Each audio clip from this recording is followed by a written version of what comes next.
Okay then, so here's question 11. So let's write the augmented matrix form. 2 minus 3, 4, and an 8. Yeah, 3 minus 1, 2, and a 7. And then a 4, 2, minus 5, and a minus 7.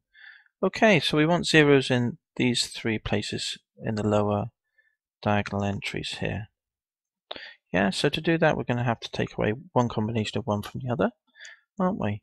So let's write out the first row, because we're not going to change that. 2 minus 3, 4, and then we've got an 8. Now to get a 0 here, I'm going to have 2 of these, take 3 of those, yeah?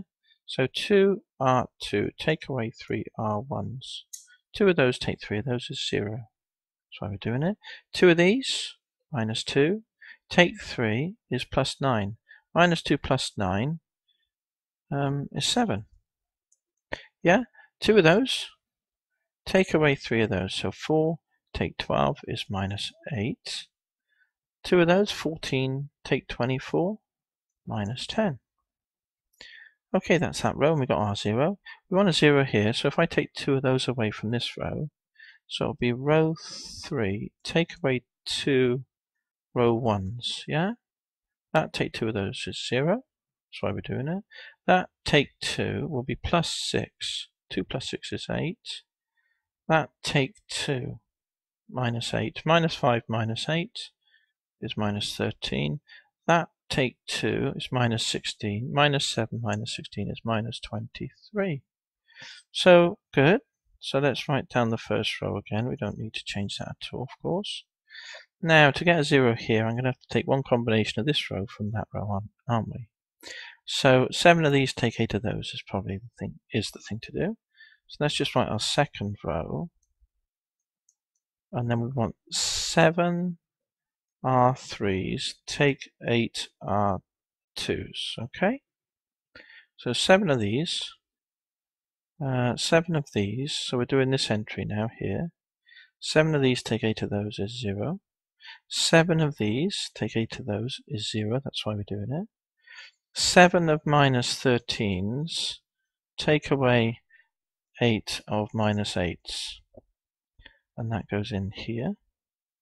And we want 7 of these, so 7 of minus 23s, take away 8 of minus 10s, and that will go here.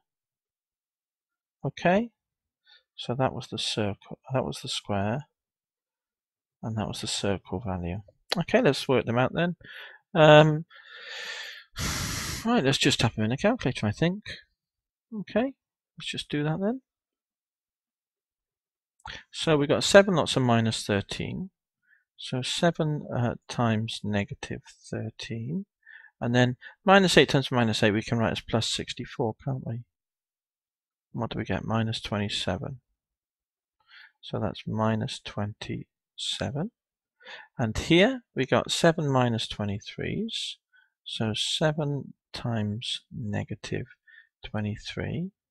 And this is just minus times minus is a plus 8 tens are 80. So we can just type in plus 80. We get minus 81. So that's minus 81. Okay, so what have we got then? We got minus 27. Let's work our way backwards. Z equals minus 81. So that tells us, divide by the minus 27. It goes into minus 81 3 times, doesn't it? So Z equals 3, and you can tap that on a calculator if you need to. So there's the Z value. So now we can work through this equation now. So there's the first piece of information. Now we'll move up a rung, so to speak, up a row. Let's get the Y value here, because we know the Z, and we can work out the Y value here. So what have we got then? So we've got 7Y minus 8Z equals minus 10. So 7Y is equal to minus 10 plus 8Z. And I'm going to replace the Z by the value, which is 8 times 3. 24 take 10 is 14. So that tells us then 7Y is 14, so Y must be 2, mustn't it? Good. So we've got Y now. So now we can proceed, and we'll go back to the first line and get X now. So we've got 2x minus 3y plus 4z is equal to 8. So that tells us then, let's just leave 2x here on this side. 2x will equal 8 plus 3y and minus 4z if you move those two things over. So 2x then equals 8, 3y, y is 2, so that's 6, and 4z, and z was 3, so it's minus 12. 8 plus 6 is 14, minus 12 is 2. So 2x is 2, that tells us that x equals 1, doesn't it? Divide by 2 both sides, so to speak. So then, what have we got? We've got x equals 1. Just summarize it. Y equals 2, and z equals 3. Good. So let's just go back up now. We've got 1, 2, and 3 here. Let's just do a quick check. If we've got time, we could do this in a test or something. 2 take 6 is minus 4, plus 12 is 12 take 4 is 8. That's fine. 3 take 2 is 1, plus 2 3s is 6, 1 plus 6 is 7, 4 plus 4 is 8, minus 15, 8 minus 15 is minus 7, so that's fine. So we've got the answer then for question 11. Good.